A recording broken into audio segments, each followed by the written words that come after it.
Calor de agosto, de William Fryer. Penistone Road, Clapham, 20 de agosto de 1900. Acabo de experimentar el que creo ha sido el día más extraordinario de mi vida. Y mientras los hechos siguen frescos en mi memoria, deseo pasarlos al papel con tanta claridad como me sea posible. Déjenme decir antes que nada que mi nombre es James Clarence Wittencroft. Tengo 40 años y una salud de hierro, pues nunca he pasado un solo día de mi vida enfermo. Soy artista por profesión, aunque no de mucho éxito, si bien gano suficiente dinero con mi trabajo en blanco y negro para satisfacer mis necesidades. Mi único pariente cercano, una hermana, falleció hace 5 años, de modo que soy independiente. Esta mañana tomé el desayuno a las 9 y tras echarle un vistazo al periódico matutino, encendí mi pipa y dejé vagar la mente con la esperanza de dar con algún tema para mi lápiz. A pesar de tener la puerta y las ventanas abiertas, la atmósfera de la habitación era opresivamente calurosa y acababa de decidir que el lugar más fresco y cómodo de todo el vecindario sería la zona más honda de la piscina pública cuando llegó la idea. Empecé a dibujar. Me concentré en el trabajo con tanta intensidad que dejé intacto el almuerzo y solo me detuve cuando el reloj de San Judas marcó las 4. El resultado final, para tratarse de un boceto apresurado, era, estaba convencido, lo mejor que había hecho nunca. Mostraba a un criminal en el banquillo de los acusados inmediatamente después de que el juez hubiera dictado sentencia. Era un hombre gordo, inmensamente gordo. La carne colgaba exageradamente sobre su barbilla, se plegaba sobre su enorme y rechoncho cuello. Exhibía un afeitado apurado.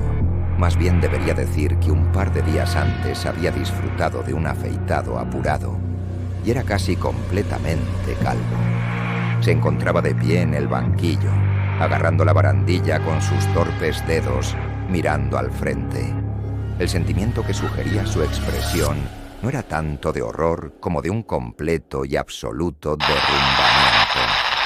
No parecía haber en aquel hombre nada lo suficientemente fuerte como para soportar aquella montaña de carne.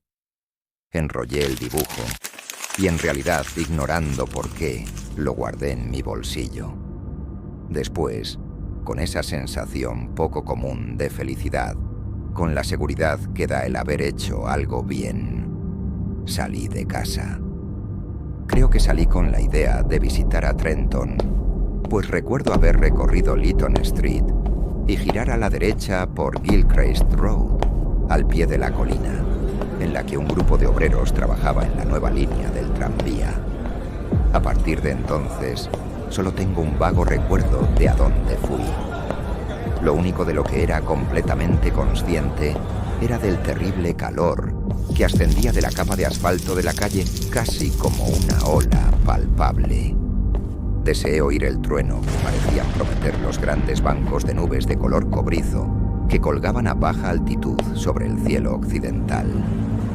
Debía de haber caminado 5 o 6 millas cuando un chiquillo me sacó de mi trance al preguntarme la hora. Faltaban 20 minutos para las 7.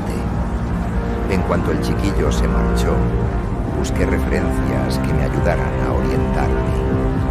Descubrí que me hallaba frente a una puerta que conducía a un patio rodeado por una franja de tierra sedienta, en la que había varias flores, morados alelíes y geranios escarlata.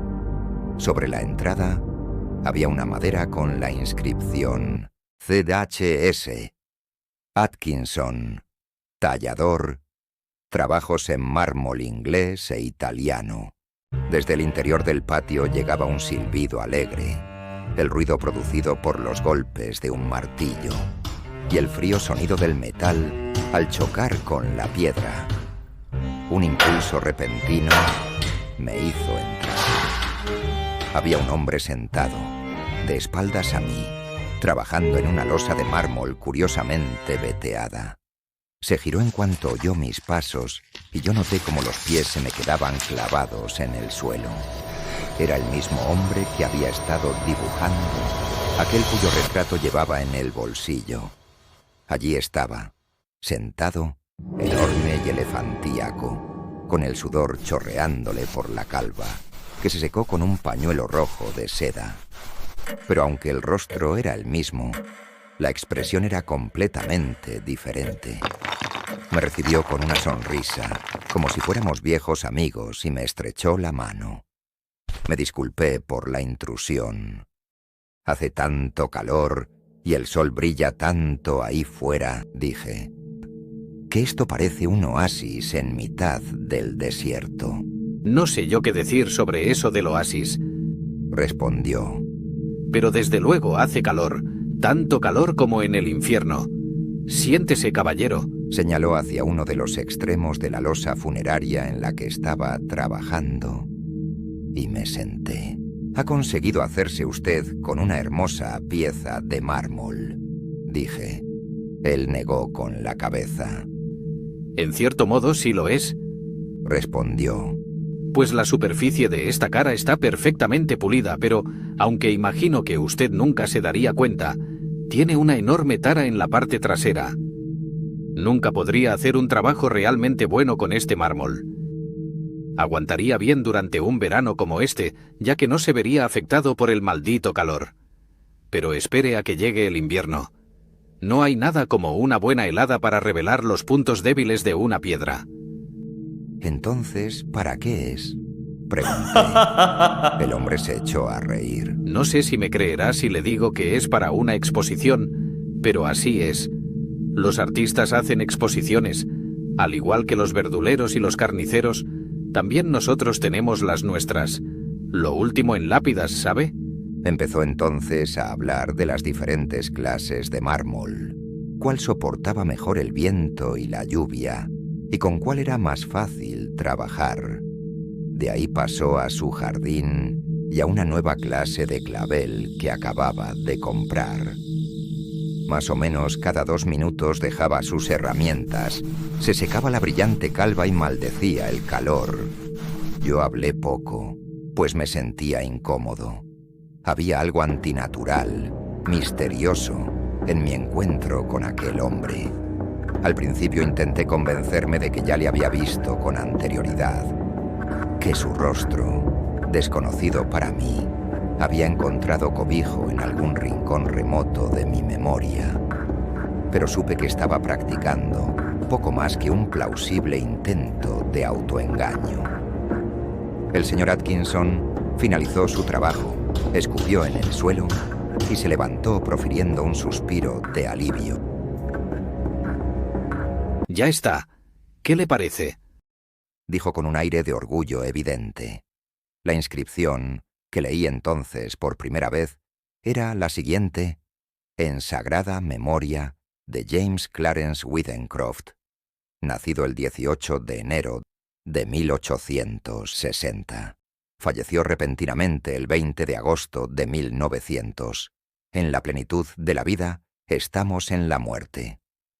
Durante un rato permanecí sentado en silencio. Después un escalofrío me recorrió la columna vertebral. Le pregunté de dónde había sacado aquel nombre. Oh, no lo he sacado de ningún sitio, respondió el señor Atkinson. Necesitaba un nombre y utilicé el primero que se me ocurrió. ¿Por qué desea saberlo? Es una extraña coincidencia, pero resulta que es el mío. Dejó escapar un largo y grave silbido. ¿Y las fechas? Solo puedo responder por una de ellas, y es correcta. ¡Diablos!, dijo, pero sabía menos que yo. Le conté lo de mi trabajo de aquella mañana. Saqué el boceto de mi bolsillo y se lo mostré. A medida que lo miraba, la expresión de su rostro se fue alterando más y más, hasta convertirse en la del hombre que había dibujado. Y pensar que justo anteayer, dijo, le dije a María que los fantasmas no existen. Ninguno de los dos había visto un fantasma, pero supe a lo que se refería. Probablemente haya oído usted mi nombre en algún sitio. Y usted seguro que me ha visto en alguna parte y luego lo ha olvidado. ¿Estuvo usted el pasado julio en Clacton-on-Sea?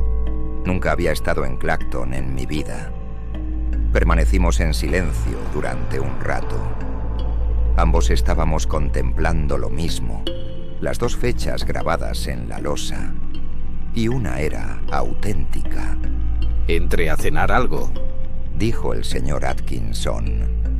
Su esposa era una mujercita alegre, con las mejillas redondas y sonrosadas de los que se han criado en el campo. Su esposo me presentó como un amigo suyo artista. No resultó ser una idea muy afortunada, pues una vez retiradas de la mesa las sardinas y los berros, extrajo una Biblia ilustrada por Doré, y tuve que sentarme a expresar mi admiración durante casi media hora. Salí afuera y encontré a Atkinson sentado sobre la losa, fumando. Reiniciamos la conversación en el punto en que la habíamos dejado. Tendrá usted que perdonarme porque le pregunte esto, dije. ¿Pero conoce alguna razón por la que pudieran llevarle a juicio? Él negó con la cabeza. No estoy en bancarrota. El negocio va lo suficientemente bien. Hace 3 años le regalé unos pavos por Navidad a algunos de los guardas, pero eso es todo lo que se me ocurre. Y además, eran pequeños. Añadió como ocurrencia tardía. Se levantó, tomó una regadera del porche y empezó a regar las plantas. Con este tiempo tan caluroso hay que hacerlo al menos 2 veces al día, dijo. Y aún así el calor a veces acaba con las más delicadas. Y los helechos, señor, no pueden ni aguantarlo. ¿Dónde vive usted? Le dije mi dirección. Volver a casa me supondría 1 hora de caminar a buen ritmo. Así están las cosas, dijo. Abordemos el asunto claramente. Si vuelve a casa esta noche puede usted sufrir toda una serie de accidentes. Un coche podría atropellarle, y también están las típicas pieles de plátano o de naranja. Eso por no hablar de las escaleras que se derrumban. Hablaba de lo improbable con una seriedad intensa que 6 horas antes habría resultado risible. Pero yo no me reí. Lo mejor que podemos hacer, continuó, es que se quede usted aquí hasta las 12. Subiremos arriba y fumaremos. Puede que dentro se esté un poco más fresco. Ante mi propia sorpresa, acepté. Ahora estamos sentados en una habitación larga, aunque no muy alta, bajo los aleros. Atkinson ha enviado a su mujer a la cama. Se mantiene ocupado afilando algunas de sus herramientas con una pequeña piedra oleosa mientras se fuma uno de mis puros. El aire está cargado con la amenaza de tormenta. Estoy escribiendo esto en una mesa inestable frente a la ventana abierta. Una de las patas está rota y Atkinson, que parece un hombre hábil con las herramientas, va a arreglarla tan pronto como termine de darle filo a su pincel. Ya pasan de las 11. En menos de 1 hora me habré marchado. Pero el calor es sofocante. Un hombre podría volverse loco con tanto calor